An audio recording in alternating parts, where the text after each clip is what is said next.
Ribbons of Life began as an idea, one with the hope of increasing the access of art to an isolated and underserved population, specifically those confined to hospital.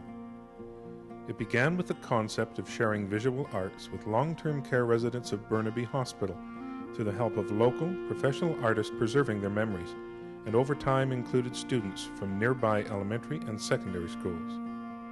I think initially I had this romantic dream that I would be discovering seniors who were professional artists or weren't professional artists but had tremendous courage and wanted to create works of art. And the reality of what happened was they had a wonderful art experience, but they became more alive with their interaction with the students and with the professional artists than they did in the actual making of the art. The project required direction and guidance from Visual Arts Burnaby through Sarah Dobbs and Sherrard Bostwick, with the cooperation of Burnaby Hospital staff and seniors from its Cascade residents. It would also require cooperation from the Burnaby School District and 4 local artists who would all create their own projects that would include drawing, painting, printing, and the creation of collages. Ribbons of Life began with a sharing of the concept and objectives of the project with the artists, allowing them to understand the goals. I want to find a way to help them tell their stories. The exhibition the idea is artists go in and work with the seniors, creating works of art based on their lives, based on their memories. When Sarah first suggested this concept, and we talked about it as a project, I was really excited. It seemed to me that it was a chance to explore the combination of artists and memories and fuse them together. And I saw this as an area that the seniors might be very interested in participating in. What it does do is it enriches people's lives. And because seniors are hospitalized in environments where there's very little visual stimulation, to make their life more worth living makes them want to live longer and honors especially with seniors, it honors their life and lets them know that people on the outside of the hospitals think about them. Before the project would arrive at the Cascade residence, it would begin with local students who would help each artist share their art project with the seniors. Holding a workshop with the students would provide each of the professional artists with an opportunity to teach and share their skills and their enthusiasm for the project they created. Sherrard Bostwick from the Visual Arts Burnaby coordinated the partnership with the local schools and was excited by the level of cooperation from educators such as Cascade Heights Elementary School teacher Jane Mills. They all embraced it right away. They grabbed it as something unique. They were very open in trying to make it happen. It was uncharted territory in a way, and we didn't know how we'd make it happen, but they were all willing to work on it. The artwork in Ribbons of Life began with Margaret Rowitz's project of having students express their favorite stories through drawing. The students would then share their work and their stories with the seniors, with added hopes of encouraging the seniors to open up and communicate their own stories and histories. The project provided the opportunity for the students to showcase their talents and for seniors to document some of their life. The project also provided the opportunity for intergenerational bonds to be formed, and Margaret recognized this value in her initial reactions to the project. There's such a need for that kind of project, such a need for the resources that a gallery has to, and an art institution to carry that into the community, and especially to extended care residents of a hospital. Margaret Rawitz, like all the professional artists involved in the project, has been interested in art for her entire life. Margaret is a graduate of Simon Fraser University, has a degree in Arts and Cultural Studies, and is currently working towards her Master's in Communications. She prefers to work in oil pastels and colored pencils. She's also working on illustrating a children's book and was fascinated with the opportunity to work with children in Ribbons of Life. She was very impressed by their enthusiasm towards the project. We started the workshop at 9 o'clock, and by 10:30, that's recess. I guess it's around 10:15 or 10:30. By that point, you've been with kids, and kids have been in a classroom for an hour and 15 minutes. Usually kids want to leave and have that break. And what was so amazing to me was that none of the kids wanted to leave the class. They wanted to just keep working and keep drawing. And that was astounding to me. That type of enthusiasm, that joy of opportunity to showcase one's talent, to work with a professional artist and to capture the history of seniors, was also shared with the secondary students who would be working on Ribbons of Life. What was it about it really attracted you? Working with an artist and trying a new type of art. I'd never done monotype before, so it was quite inspiring. It was crowded in here.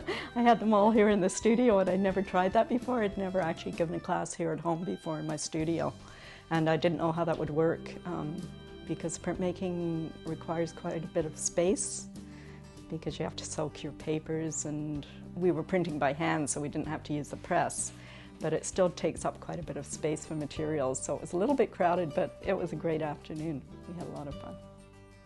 The experience of working with students would be a change for Susan Gransby, a Burnaby artist and printmaker experienced in various forms of mixed media, with a great deal of her work having been exhibited throughout Canada and internationally. Her experience in etchings, linocuts, and monotypes are presented throughout her studio, which is where the students would have their first experience in working with watercolor monotypes, a stylized form of printmaking that would challenge and inspire the students, especially when they thought about the opportunity to share the experience with seniors. Just lift it. Don't worry, it'll be fine. And then just lift it gradually that way, and then when you get to the end, just flip it right off. Oh wow, Okay, wow. That's really cool. Yeah. Well, because I'm involved in printmaking and I've been experimenting with some workshops with using non-toxic materials, I thought that doing monotype, which is a non-toxic and very direct method of printmaking, would work. I thought perhaps the seniors would be able to do that, so that's what I chose. Diane Moran, also a Burnaby artist, would be working with another grade 7 class at Cascade Heights Elementary in a project that would allow them to express some individuality and give them the opportunity to think about what is important in their life and what the future holds for them. The creation of timelines would be translated into visual images, collages filled with photographs of the past, portraits done by Burnaby Central secondary students, and text, drawings, or magazine cutouts to represent the future. The project would really capture the students' imagination.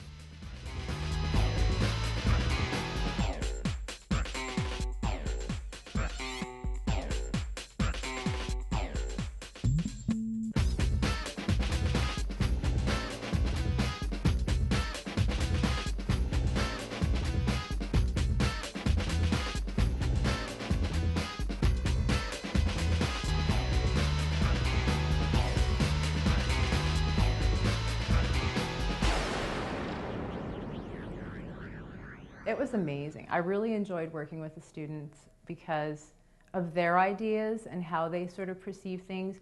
And I was really impressed with the fact that they had all of these amazing plans and ideas for their futures, which was quite surprising to me. I guess it's not something that I would necessarily think about being in grade 7, about how I'm going to see my future and what that looks like. And they were very excited and actually had a lot of ideas.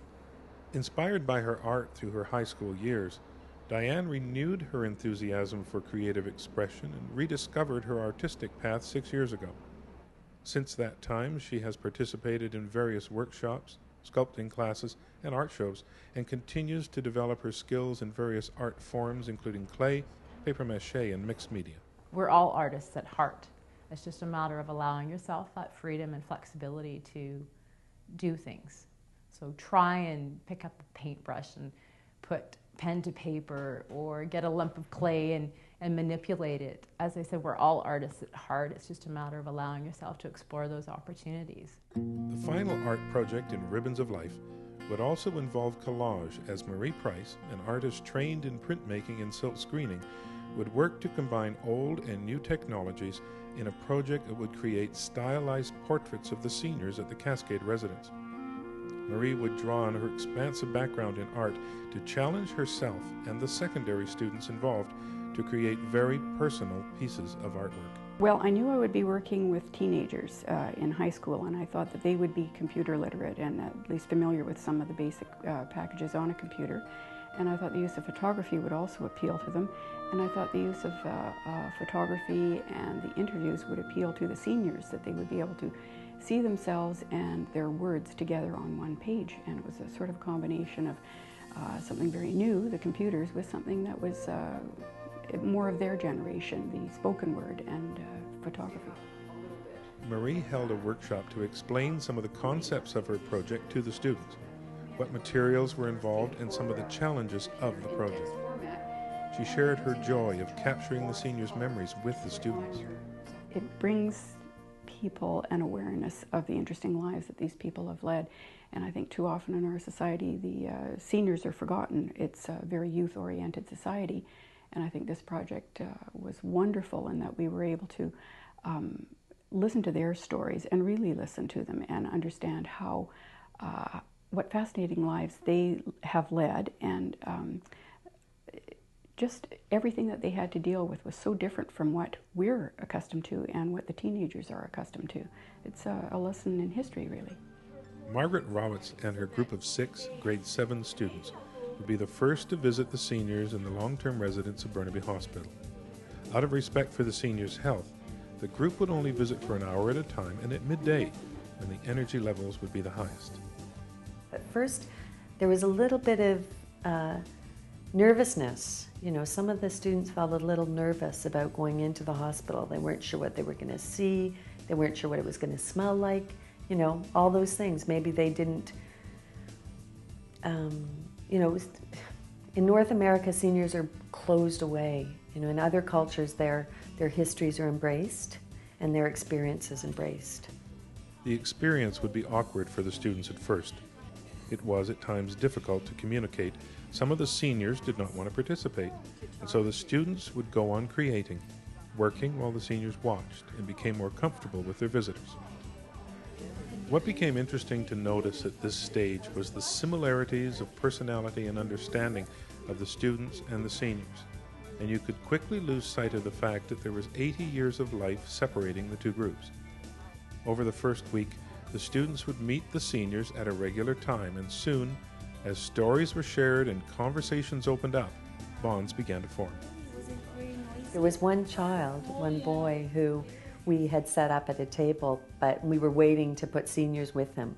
And he was just drawing away, doing his story, because that's what they did the first day, was just allow the seniors to be comfortable with their presence.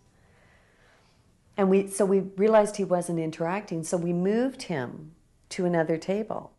And when I did that, I noticed there was a whole ring of wheelchairs, older men in wheelchairs, that moved along with him. And for the whole week, these gentlemen, probably about 4, watched him. And at the end of the week, when we were about to leave, they wheeled up to him and thanked him, told him he was a wonderfully talented artist, shook his hand, and told him he should keep doing his artwork. It was amazing. So we were touching lives that maybe didn't participate in the art of making art, but they were still affected by the experience of watching the children and watching the artists, and so they gained from that.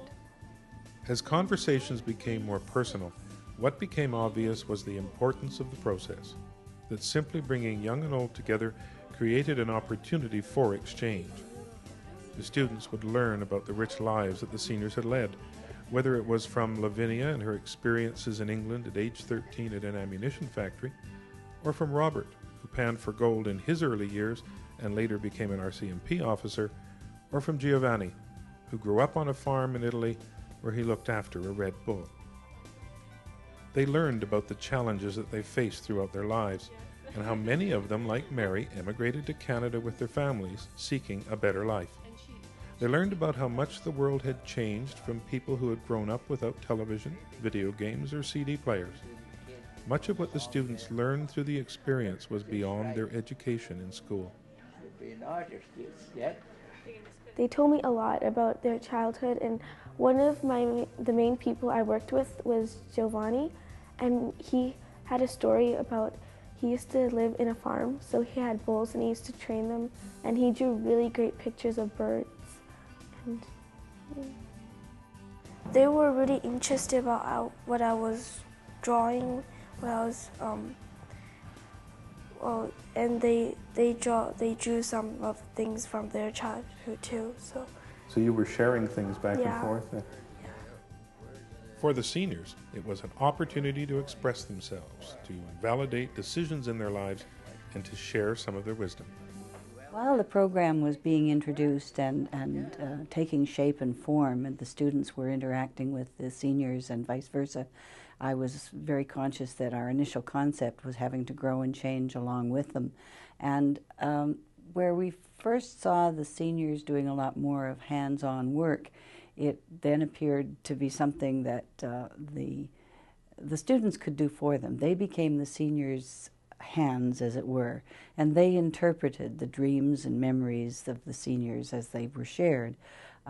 This was an exciting thing to see happen, and I think that it enriched both the seniors' experience and certainly that of the students as well. Soon the other artists, their projects, and the group of students who would help to make it happen arrived at the Cascade residence. At this point, Marie Price had already interviewed the residents, from which computerized text with facts from their lives had been printed out and designed to fit on photographs taken by students. After the photographs were enlarged and stylized, Marie and some of the students worked hand in hand, designing autobiographical portraits. All of the seniors were very happy with their works of art. I remember showing them the almost completed pieces, and they were their eyes just lit up. And in one instance, one of the relatives of one of my clients was very excited. I guess it had turned out a little differently than she had expected, and she was very, very happy, wanted to meet me after the opening. And I really hope that these people are able to keep the finished pieces, because I think they really enjoyed the fact that it was part self-portrait and part autobiography. The collaborative process of Diane Moran's project kept the excitement level high as rich timelines were created, allowing grade 7 students the opportunity to appreciate the full lives of the seniors. As the timelines were translated into collages with the help of visual images, including photographs of the past, recent portraits, text, drawings, and personal items, a comprehensive history of their lives began to take shape.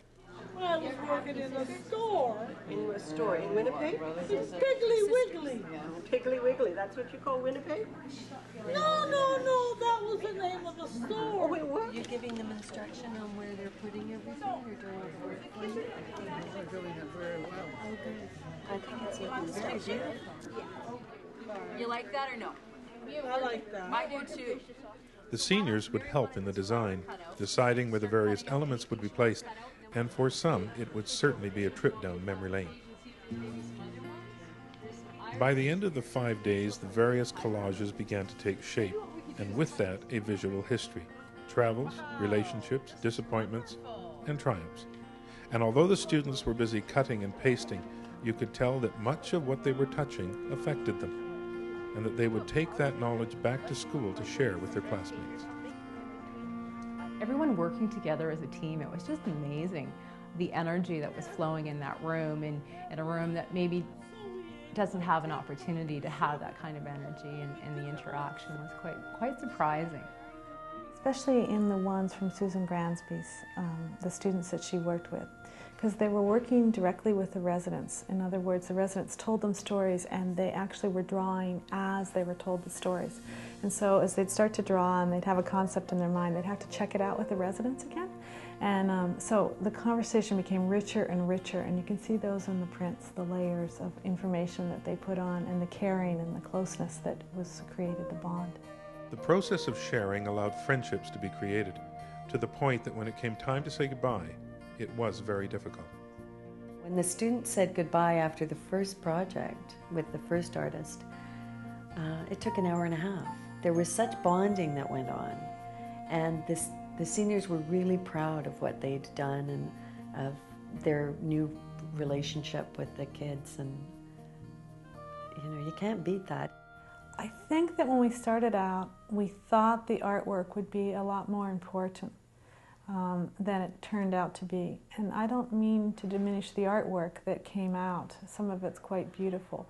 But I think the actual process of getting to know each other and exchanging and having lives really transformed is probably the part that overshadowed the artwork. Not because the artwork wasn't fantastic, but because the transformations in people's lives were so amazing. With my friend.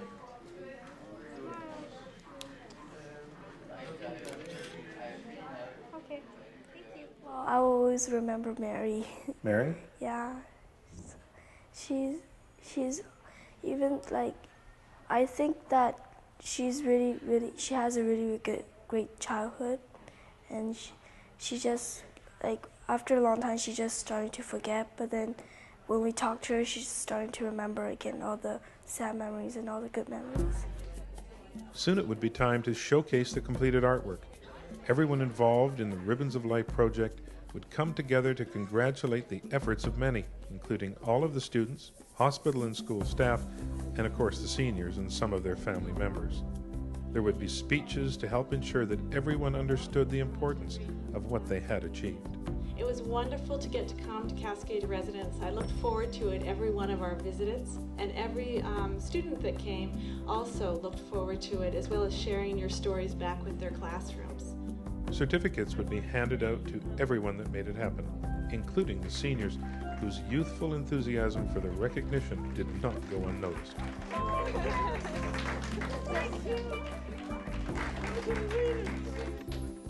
And fittingly, there would be a ribbon cutting, and then it would be time to share in the artwork and the friendships that had been formed.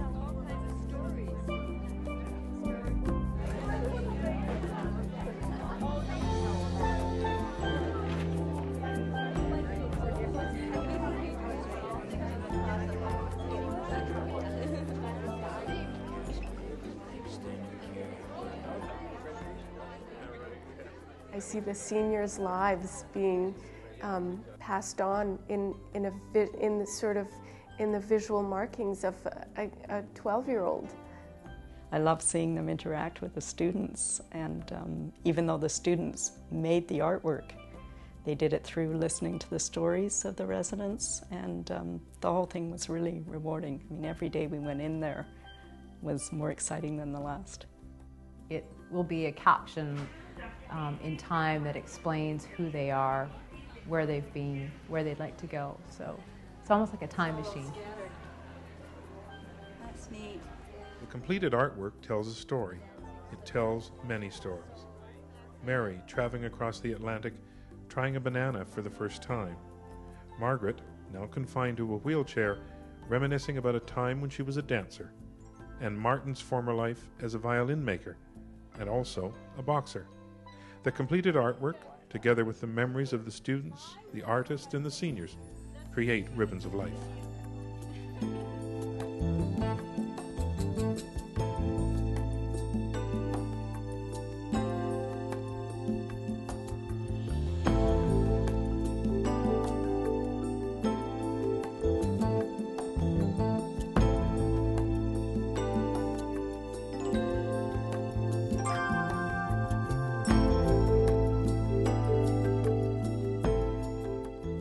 Some of the completed artwork will now travel throughout the Simon Fraser Health Region's acute care and residential sites, and to various galleries, reaching a wider audience as it demonstrates how art connects us all. This is sort of a prototype of a project that museums and hospitals can work together. Contemporary art galleries, museums, healthcare places can work together, and because it benefits everybody. Would you recommend a project like this to others? Yes, I would recommend a project like this to others. I think that the intergenerational part of it is really important. I think the way that the community came together and solved a problem, which seemed really difficult, was important. And just the awareness that the school and the hospital are so close together. They planned several things that they could do next year together. So there is just a sharing of the neighborhood because of the project. I would strongly suggest it makes life richer. So hopefully it'll keep going. And if it doesn't work for one museum and hospital to do it with seniors, do it with kids with diabetes, or do it, just art shouldn't just be in the gallery. It should be out there.